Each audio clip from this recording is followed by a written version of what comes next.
नमस्कार दोस्तों, धर्म एवं अध्यात्म में एक बार फिर से आपका स्वागत है। दोस्तों, योग वशिष्ठ के मुमुक्षु व्यवहार प्रकरण में योग वशिष्ठ जी भगवान श्री राम को मोक्ष के लिए 4 मार्ग बताते हैं। वो मार्ग कौन से हैं और उसका क्या तात्पर्य है, उसके बारे में बात करते हैं। तो उन्होंने जो बताया कि मनुष्य का जन्म कितना सार्थक है। भगवत कृपा से मनुष्य का जन्म मिलता है। मानव जीवन का 84 लाख योनियों में विशेष महत्व है, क्योंकि मनुष्य जन्म में नए कर्म करने का अधिकार मिल जाता है। शेष योनियां तो कर्म भोगने के लिए ही होती हैं। मनुष्य मानव योनि में ही अपने विवेक को जागृत करके सत्य के मार्ग सत्कर्म पर चलते हुए अपना जीवन सफल बना सकते हैं। आत्मज्ञान के बिना मोक्ष असंभव है। मुक्ति में मनुष्य के सभी प्रकार के दुखों का अंत हो जाता है। मनुष्य इस जन्म में अगर यह कार्य नहीं कर पाया तो पुनर्जन्म का क्रम चलता ही रहेगा। योग वशिष्ठ में वशिष्ठ जी श्री राम जी से कहते हैं, हे राम, यह योग वशिष्ठ वेदांत शास्त्र के समान आत्मबोध प्राप्त करने का साधन है। इस शास्त्र में प्रविष्ट होकर विचार पूर्वक जब कोई अध्ययन करता है तो परमानंद प्राप्त कर लेता है। ज्ञानवान गुरु का उपदेश, शास्त्र तथा स्वयं का अनुभव, ये तीनों जब इकट्ठे हो जाते हैं तो जिज्ञासु को बोध की प्राप्ति हो जाती है। वशिष्ठ ऋषि ने मुमुक्षु प्रकरण में मोक्ष प्राप्ति के 4 उपाय, 4 द्वारपाल बताए हैं। कोई भी मनुष्य जब इन चारों में से एक भी उपाय को अपना लेता है तो उसकी मोक्ष मार्ग की प्रवृत्ति हो सकती है। मोक्ष द्वारे द्वारपालाश्च त्वारः परिकीर्तिताः समो विचारः संतोष चतुर्थः साधु संगमः। तो पहला है सम, दूसरा है संतोष, तीसरा विवेक यानी कि विचार, और चौथा है सत्संग। ये 4 द्वारपाल बताए गए हैं। सम का मतलब है मनन कार्य। मन का कार्य जो है वो है मनन करना। कर्ण, त्वचा, चक्षु, रसना एवं घ्राणेन्द्रिय, इन 5 ज्ञानेन्द्रियों के 5 विषय है शब्द, स्पर्श, रूप, रस और गंध। शरीर में 5 कर्मेंद्रियां हस्त, पाद, पायु, उपस्थ एवं वाक। इनमें मनुष्य कर्म करता रहता है। मन ये सभी का राजा है जो शासन करता है। कई जन्मों से आदत जो है मन की इनमें भटकने की, अतः धीरे धीरे मन को समझाते हुए, विषयों से हटाते हुए परमात्मा की तरफ जोड़ दे। अपना इष्ट यानी कि ईश्वर जो भी है उसका चिंतन करते करते मन की गति नियंत्रित होती है। मन है जो मानता ही नहीं, फिर भी पुनः अविरल प्रयास करते रहना चाहिए। आत्म तत्व के अतिरिक्त कुछ भी चिंतन ना करे। यह वेदों की शिक्षा है। आत्मां वा अरे द्रष्टव्यो श्रोतव्यो मंतव्यो निदिध्यासितव्यो। बृहदारण्यक उपनिषद में ये 5 ब्राह्मण बताए गए हैं। ऋषि यज्ञवल्क्य जी कहते हैं, अरे मैत्रेयी, यह आत्मा ही दर्शन करने योग्य, श्रवण करने योग्य, मनन करने योग्य और निदिध्यास यानी कि अनुभव करने के योग्य है। इस आत्मा के ज्ञान से सभी का ज्ञान हो जाता है। धैर्य पूर्वक मन को विषयों से हटाकर निर्विचार अवस्था में लाने का अभ्यास करते रहें, जिससे मन में विषयों से राग द्वेष की स्थिति उत्पन्न नहीं हो और अपना भाव आ सके। निर्विकार यह सम की अवस्था है।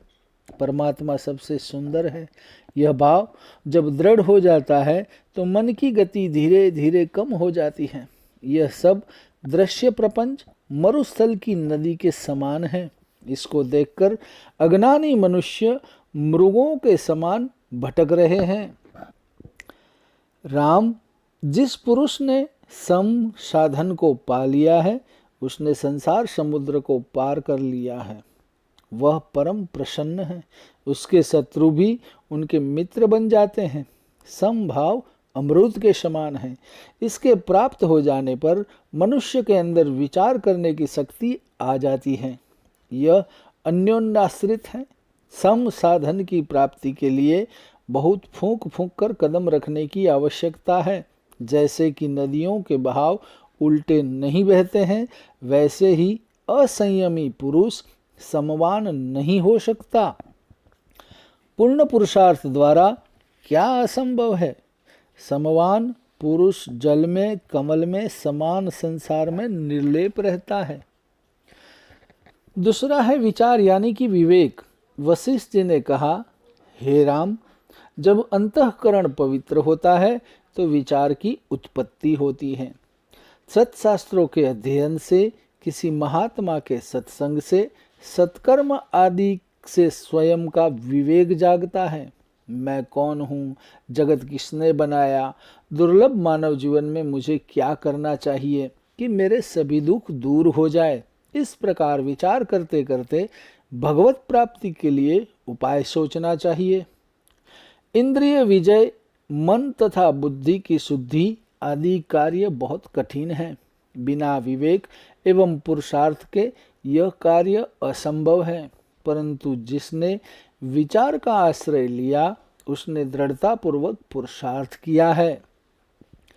मनुष्य जन्म के ऐसे 4 परम पुरुषार्थ हैं, जो है धर्म, अर्थ, काम और मोक्ष।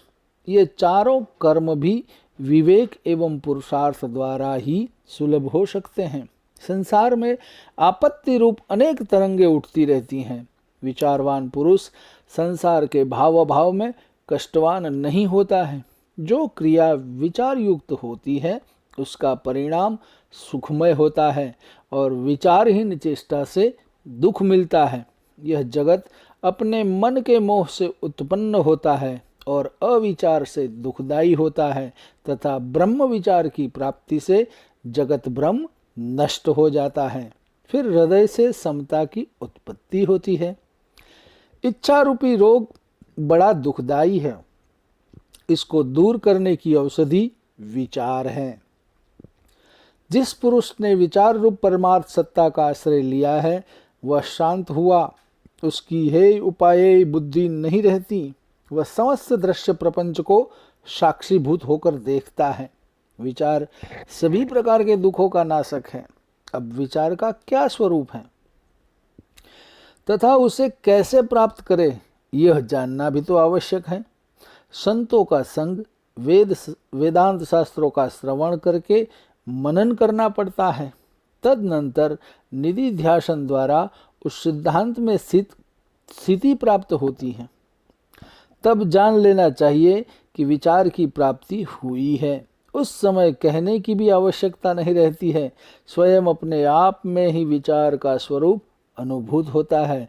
इसी विचार की दृढ़ता से आत्मपद प्राप्त होता है। जिस प्रकार प्रकाश में भी अंधे को पदार्थ की प्राप्ति नहीं होती है, देखने की शक्ति उनमें ही है ही नहीं जिनके विचार नेत्र विद्यमान है।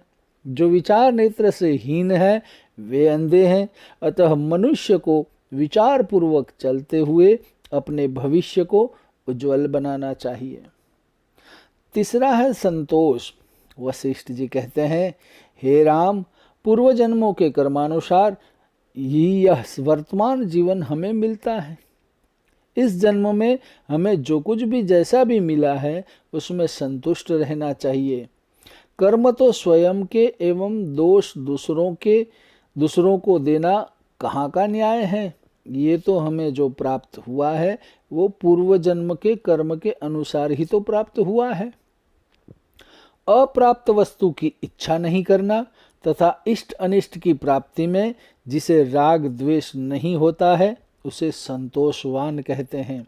यदि त्रिलोकी के राजा की भी इच्छा शांत नहीं है, तो वह दरिद्र है, निर्धन है। जो पुरुष धन आदि के नहीं होते हुए भी संतोषवान है, वह राजाधिराज है।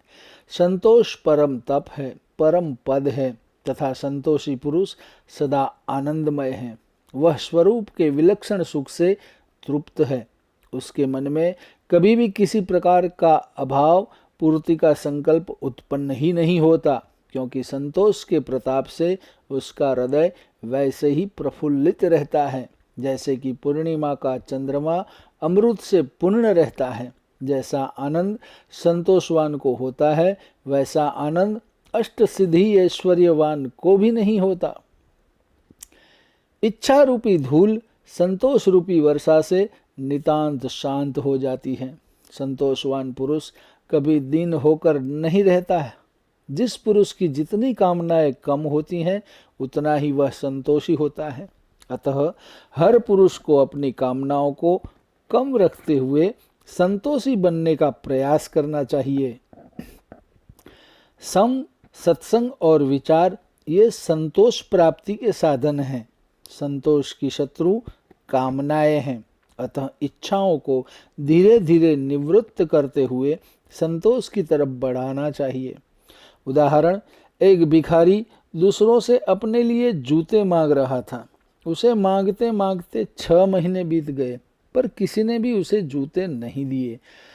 संयोगवश 6 माह बाद उसकी नज़र एक ऐसे व्यक्ति पर पड़ी जिसके दोनों पैर ही नहीं थे। तो उसके भीतर का सोया हुआ संतोष जाग उठा और उसकी प्रार्थना ही बदल गई। हे प्रभु, आपको कोटि कोटि धन्यवाद है कि आपने मुझे दोनों पैर तो दिए हैं, मुझे जूते नहीं चाहिए। किसी ने सत्य ही कहा है कि गोधन गजधन बाजीधन और रतन धन खान। गोधन गजधन बाजीधन और रतन धन खान, जब आवे संतोष धन, सब धन धूरी समान। तो दोस्तों, संतोष की रोटी में बड़ा सुख है। चौथा है सत्संग। सत्संग शब्द बहुत प्यारा है। इसका अर्थ स्वतः ही स्पष्ट है कि सत का संग करो। सत से तात्पर्य जो सदा रहने वाला है, सत जो हमेशा रहने वाला है। असत का संग छूटने वाला है। जगत में सत एवं असत 2 ही तो है। अब निर्णय स्वयं को करना है कि हम किसका वर्ण करें। सत जो यानी कि परमात्मा है, सतचित आनंद के साथ तो हम अनादिकाल से हैं ही और आगे भी रहेंगे। हम चाहे तो भी सत को नहीं छोड़ सकते हैं। श्रीमद् भगवद गीता के 2 अध्याय के 16वें श्लोक में भी यही तो बताया है। ना सतो विद्यते भावो, ना भावो विद्यते सतः, उभयोरपि द्रष्टोन्तस्त्वनयो तत्वदर्शिभिः। उत्पन्न होने वाला शरीर एवं संसार असत है, एवं निश्चय है कि यह सदा के लिए रहने वाला नहीं है। सत्य आकाश के समान अनादि है, और जो अनादि है उसका अंत भी नहीं होता है। वह सदा रहने वाला है। तत्वदर्शी महापुरुषों ने इन दोनों का ही तत्व देखा, अर्थात अनुभव किया है। मनुष्य विवेक पूर्वक चलेगा तो उस असत पदार्थों की सत की तरफ खर्च करेगा। अपनी बुद्धि, इंद्रियों एवं समय का सदुपयोग सत की तरफ जोड़ेगा। यज्ञ, दान, तप, सत्संग, पूजा पाठ, जप एवं स्वाध्याय इत्यादि कर्म करता हुआ जीवन यापन करेगा तो एक दिन सत्य को पहचान कर सत ही हो जाएगा। असत की तरफ तो अनादिकाल से चला ही आ रहा है, इसमें कोई संदेह वाली बात ही नहीं है।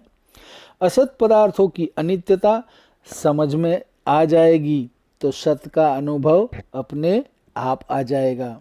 वशिष्ठ जी कहते हैं, हे राम, सत्संग की महिमा सर्वाधिक है। संसार में जितने व्रत, तीर्थ, दान आदि साधन हैं, उनसे आत्मपद की प्राप्ति नहीं होती है, परंतु साधु संग से आत्मपद प्राप्त हो जाता है। क्योंकि संत जन प्रकाश पुंज होते हैं। उनके संग से अपने ही हृदय में उज्ज्वल दीपक के प्रकाश से अज्ञान रूपी तम का नाश होकर अंतःकरण आत्मज्ञान प्राप्त करने के योग्य हम बन जाते हैं।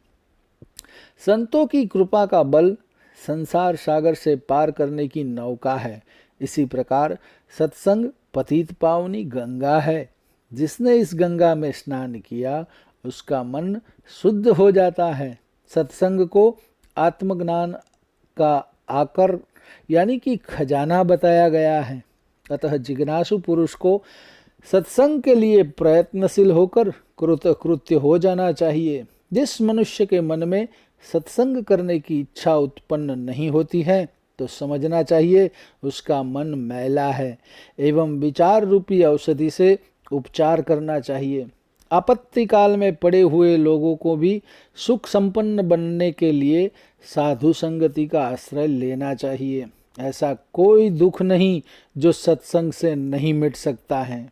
सत्संग से आत्मबुद्धि प्राप्त होती है तथा आत्मबुद्धि के उदय होने से मृत्यु पर विजय पाने की शक्ति प्राप्त होती है। वह मृत्यु मुख से होकर आवागमन के चक्कर से छूटकर सदा के लिए आनंद रूप हो जाता है। इसकी महिमा तुलसीदास जी ने भी इस प्रकार गाई हुई है।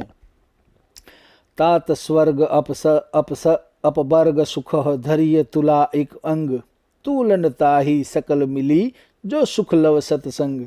स्वर्ग और मोक्ष के सब सुखों को तराजू के एक पलड़े में रखा जाए तो भी वे सब मिलकर दूसरे पलड़े पर रखे हुए उस सुख के बराबर नहीं हो सकते जो लाभ क्षण मात्र के सत्संग से होता है। अतः एक घड़ी आधी घड़ी आधी में पुनियाद, एक घड़ी आधी में पुनियाद, तुलसी संगत साधु की कटे कोटि अपराध। हमारे हजारों लाखों करोड़ों अपराध हमारे नष्ट हो सकते हैं।